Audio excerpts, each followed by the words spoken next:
నమస్కారం. Money market channel మాట్లాడుతున్నట్టుకు చాలా సంతోషంగా ఉంది. నిన్న చెప్పినట్టుగా నేను వాళ్ళ మార్కెట్ క్రాష్ కానీ నెగిటివ్ అవుతుందని ఇవాళ మార్నింగ్ ఒక దీంట్లో చెప్పాను. చూసినట్టుగా వాళ్ళు చూసామంటే దగ్గర స్టార్టింగ్ 520 పాయింట్ల నుంచి మార్కెట్ స్టార్ట్ అయింది. దగ్గర 710 పాయింట్లు 720 పాయింట్ల వరకు నెగిటివ్లోకి వెళ్ళి లాస్ట్గా సెటిల్ అయింది 422 పాయింట్లు. 422 పాయింట్లు పడిన మార్కెట్ ఇంకా ఎంత పడుతుంది అని ఆలోచించామంటే, టెక్నికలీ చూసామంటామంటే మార్కెట్ 200 యావరేజ్ బిలోలో ఉంది, ట్రేడింగ్లో ఉంది. So it is a first technical negative మాట. అది సైడ్ లైన్లో ఉంటుంది కానీ అంత పెరగదని అర్థం.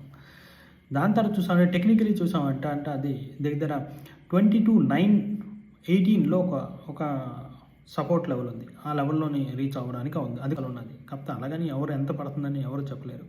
బట్ పడడానికి డెఫినెట్లీ అవకాశాలు వరకు సెటిల్ అయింది.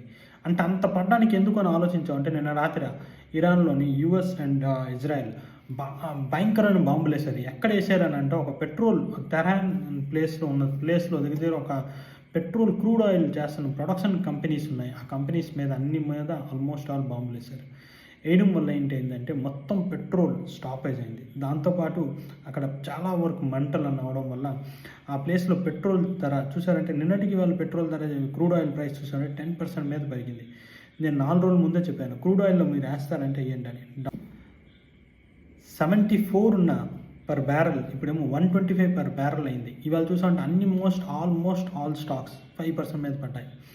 అన్నీ చూసామంటే మనం చూసినట్టుగా ఉంటామంటే మన టాటా మోటార్స్ కమర్షియల్ వెహికల్ కానీ, అలాగే టాటా మోటార్స్ ప్యాసింజర్ వెహికల్ కానీ మంచి స్టాక్స్ అని.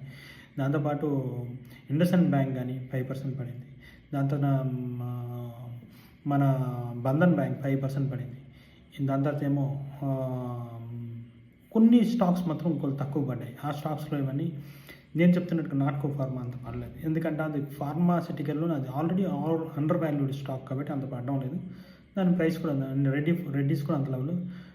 సిప్లా ఒక 2% పడింది. అన్ని స్టాక్స్ ఆల్మోస్ట్ ఆల్ స్టాక్స్ పడింది. రేపు మార్కెట్ ఎలా ఉంటుందంటే రేపు కూడా నెగిటివ్ ఉండొచ్చు, పాజిటివ్ ఒక 100 పాయింట్స్లో పాజిటివ్ అవ్వచ్చు అని అనుకుంటున్నాను. కాకపోతే నెగిటివ్ అవ్వడానికి ఛాన్సెస్ ఉంది.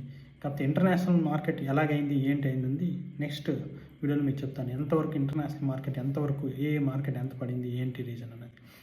Thank you. ఇలాంటివన్నీ